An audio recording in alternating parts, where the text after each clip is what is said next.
महापालिका निवडणुकीचे महायुद्ध महाराष्ट्र वृत्तदर्शन न्यूज प्रस्तुत।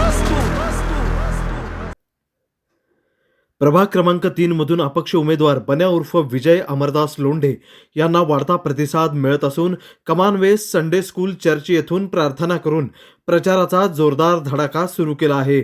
घरोघरी लोकांशी संवाद साधता प्रचार सुरू आहे। यामध्ये महिला आणि तरुणांचा उत्स्फूर्तपणे प्रतिसाद मिळत असून विरोधकांची डोकेदुखी वाढली आहे।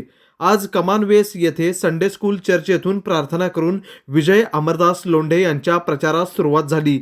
यावेळी Sharad Londhe, Bhaskar Londhe, Uday Londhe, Johnson Londhe, Ashish Holkar, Jeevandas Londhe, pastor Swaroopdas Londhe, pastor Yashodas Londhe, Ritesh Jadhavar, Gopal Kamble, Rani Talware, Neha Talware, Sangeeta Chandanshive, Awalebai, Bharati Londhe, Changuna More, Parshuram Satyanavar, Samuel Soundale, Mahesh Londhe, Manisha Holkar, Rahul Awale, Rohit Awale, Yusef Soundale, Sandesh Kamble, छोट्या जाधव आणि कमान वेस्टमधील नागरिक हे उपस्थित होते।